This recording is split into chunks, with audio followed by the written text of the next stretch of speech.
الحمدللہ رب العالمین والصلاة والسلام علی سید المرسلین اما بعد فاعوذ باللہ من الشیطان الرجیم بسم اللہ الرحمن الرحیم وعلم آدم الاسماء كلها ثم عرضهم على الملائكة فقال انبئوني باسماء هؤلاء ان كنتم صادقین صدق اللہ العظیم۔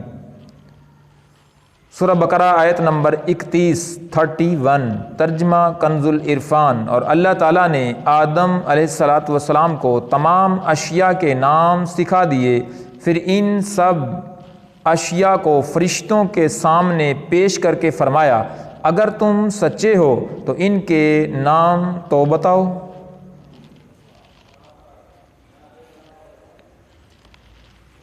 تفسیر ابن کثیر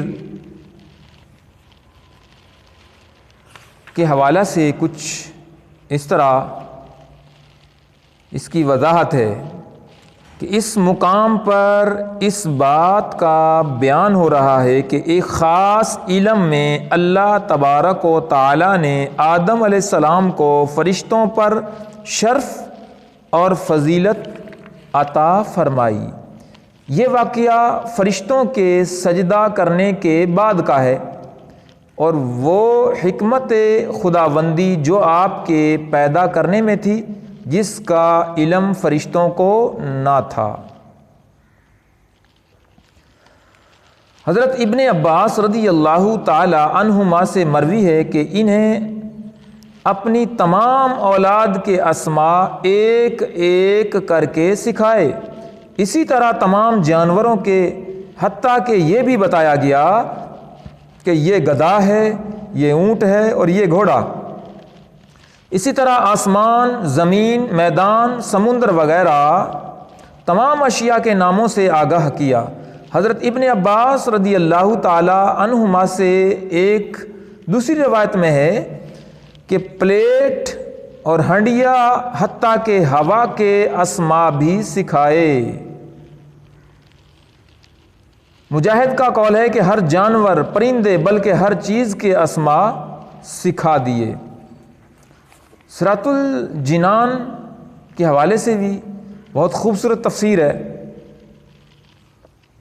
کہ وَعَلَّمَ آدَمَ الْأَسْمَاءَ كُلَّهَا، کہ اللہ تعالیٰ نے آدم علیہ السلام کو تمام اشیاء کے نام سکھا دیے۔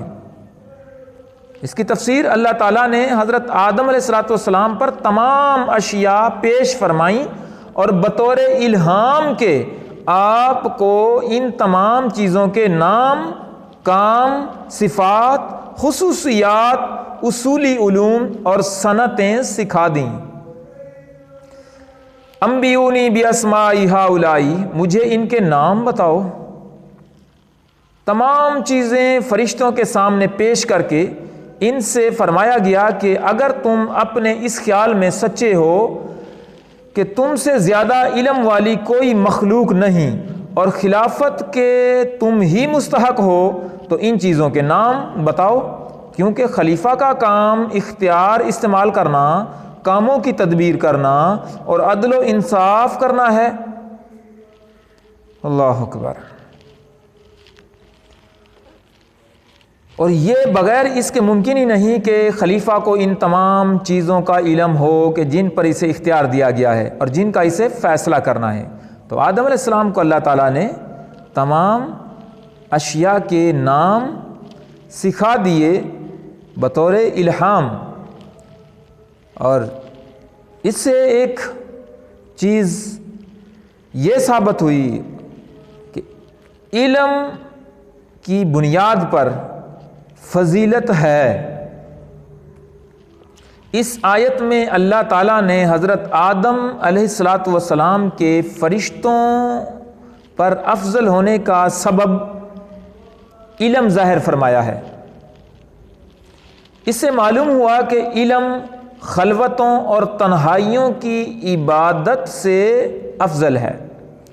حضرت ابو ذر رضی اللہ تعالی عنہ فرماتے ہیں حضور پر نور صلی اللہ تعالی علیہ وآلہ وسلم نے مجھے ارشاد فرمایا، اے ابو ذر رضی اللہ تعالی عنہ، تمہارا اس حال میں صبح کرنا کہ تم نے اللہ تعالیٰ کی کتاب سے ایک آیت سیکھی ہو، یہ تمہارے لیے 100 رکعتیں نفل پڑھنے سے بہتر ہے، اور تمہارا اس حال میں صبح کرنا کہ تم نے علم کا ایک باب سیکھا ہو جس پر عمل کیا گیا ہو یا نہ کیا گیا ہو، تو یہ تمہارے لیے 1000 نوافل پڑھنے سے بہتر ہے۔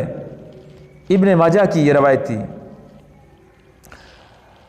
حضرت حذیفہ بن یمان رضی اللہ تعالی عنہ سے روایت ہے، نبی کریم صلی اللہ تعالی علیہ وآلہ وسلم نے ارشاد فرمایا، علم کی فضیلت عبادت کی فضیلت سے زیادہ ہے، اور تمہارے دین کی بھلائی تقوی میں ہے، یعنی تقوی اختیار کرنے میں ہے۔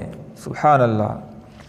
تو علم کی بنیاد پر، علم کے سبب اللہ تعالیٰ نے یہاں آدم علیہ السلام کا ذکر فرمایا فرشتوں کے سامنے، کہ علم کی بنیاد پر آدم علیہ السلام کو اسماء کے نام، کام، صفات سکھا دیے گئے اور فرشتوں پر پیش کیا گیا، تو فرشتے نہیں بتا سکے کہ اللہ تعالیٰ نے جو جتنا علم دیا تھا اسی کے مطابق ظاہر ہے فرشتوں نے بتانا تھا۔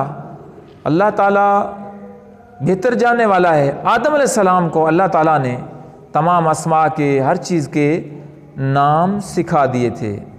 آمین بجاہ خاتم النبیین صلی اللہ تعالیٰ علیہ وآلہ وسلم۔